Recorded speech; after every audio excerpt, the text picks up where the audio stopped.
salaamaaleykum dal leen ak jàmm ci seen chaîne Yada High Tech.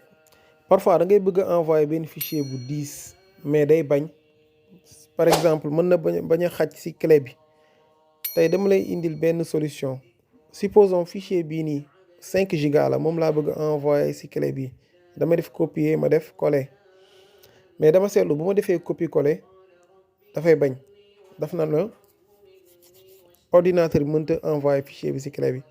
léegi solution bi ma leen di proposer mooy da ngay diviser fichier bi da nga koy séddale maanaam da nga koy fractionner partie yu bëri. logiciel bu tudd Galari Utility bii nii présenté woon naa leen ko moom laay télécharger nga installé ko.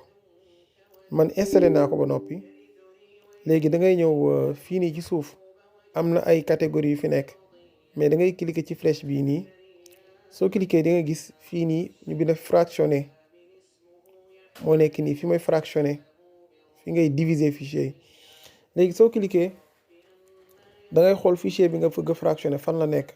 par exemple man sama fichier mi ngi sama disque bii nii ak dossier bii nii la nekk. damay dem ma wëri ko foofu noonu ma cliquer browse ma jubal directement fan laa dencoon fichier bi ma bëgg fractionner.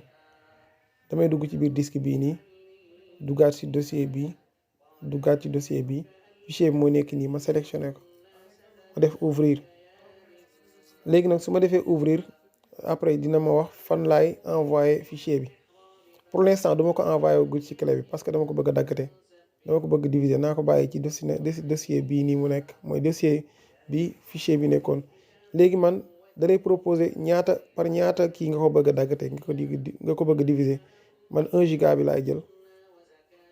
boo cliquer fii nii day créer benn fichier boo xam ne boo ci cliquer rek day defar waat. baal ma def fii nii fractionner boo cliquer rek automatiquement day démarrer. boo leen seetloo da ngay gis ay fichiers yu créé wu fii nii mooy fichier yi mu diviser te fichier yëpp ci bii la jóge ci fichier 5 giga bii la jóge. léegi bu ñu diviser woo ay parties yu bëri ba pare léegi dañ koy dajale dañuy dem dajale ko nga xam ni day dajaloo ci clé bi directement lay dajaloo. loolu boo ko bëggee def da ngay duggaat ci logiciel bi Galari Utility nga ñëwaat fi nga ñëwoon fractionnement. cette fois-ci da ngay jël onglet bii nii ñu def assemblage nga wëraat fichier yi fi ñu nekk nga jël benn fichier rek ngay tànn benn rek bu la neex mën nga tànn bu la neex. après da lay wax fan nga koy denc. léegi man sama clé laa ko bëgg a denc su ma sélectionné clé bi su ma defee par exemple assembler mooy bouton bii nii xaaral tuuti ma fermer fenêtre yi su ma ci cliquer après def leen ni defaraat. léegi mën naa tijji clé bi ñu xool su ma cliquer ma xool gis nga fichier bi commencé naa defaru moo nekk ne di fusionné wu mi ngi leen di fusionné gis nga jeex na. léegi déplacé naa fichier bi. lii nii méthode bi utiliser naa ko envoyé naa si fichier yu bëree bëri. exemple tey boo yoroon benn clé boo xam ni espace de stockage bi 1 giga rek moo ci des. yow nga war a envoyer benn fichier boo xam ni 3 giga la xam nga loolu mënul nekk mënu si dugg quoi parce que du ci xaj. léegi yow da ngay jël fichier 3 giga bi nga diviser ko en 3 parties.